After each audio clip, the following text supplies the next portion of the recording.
अस्सलामुअलैकुम। मैं हूं महबूब आलम। आप देख रहे हैं मेरा यूट्यूब और फेसबुक डिजिटल चैनल।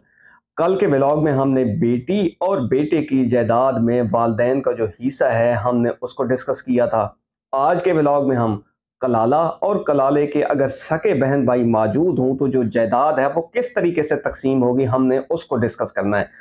तो आगे जाने से पहले सबसे पहले ये डिस्कस करते हैं कि कलाला जो है वो कहते किसे हैं। कलाला से मुराद ऐसा मर्द और औरत जिनकी जायदाद का कोई वारिस ना हो, यानी कि जिनकी ना तो कोई औलाद हो और ना ही वालदैन हो और ना ही उसका शौहर या बीवी हो, तो ऐसे इंसान को कलाला कहते हैं। अगर साहिब जायदाद मर्द या औरत कलाला हो और इसके सके बहन भाई भी मौजूद ना हो और इसका सिर्फ एक सौतेला भाई हो, तो उसकी जो कलाले की जो जायदाद होगी वो सौतेले भाई को 1/6 हिस्सा, और अगर सौतेली बहन मौजूद हो तो कलाले की जायदाद में से छठा यानी कि 1/6 हिस्सा है वो सौतेले भाई और सौतेली बहन को जाएगा।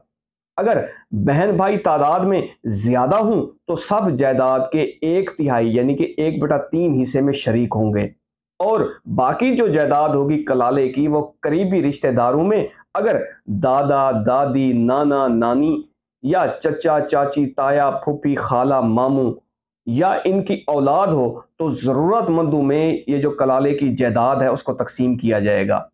लेकिन एक यहाँ पे एक शर्त बताई गई है कि ये जितने भी लोग हैं ये ज़रूरतमंद हों। अब आ जाते हैं कि अगर कलाले के सके बहन भाई मौजूद हों तो जायदाद जो है वो किस तरीके से तकसीम होगी। अगर कलाला मर्द या औरत हलाक हो जाए और इसकी बहन हो तो इस बहन के लिए जायदाद का निफ्स यानी कि 1/2 जो हिस्सा है वो उसकी बहन को मिलेगा, और बाकी जो उस कलाले की जायदाद होगी वो करीबी रिश्तेदारों में यानी कि ज़रूरतमंदों में तकसीम की जाएगी।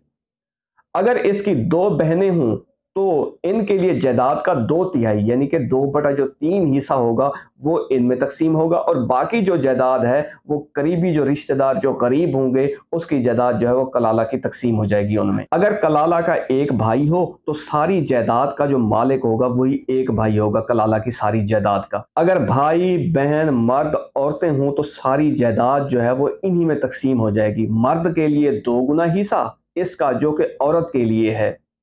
इसके साथ ही कानून वरासत लॉ ऑफ इनहेरिटेंस जो है वो मुकम्मल होता है। मैं उम्मीद करता हूं कि मेरा ये जो 3 पार्ट पर मुश्तमिल जो व्लॉग था आपको पसंद आया होगा। इसके साथ ही जहां रहें खुश रहें, अपना और मेरे चैनल का ख्याल रखिएगा। पाकिस्तान जिंदाबाद।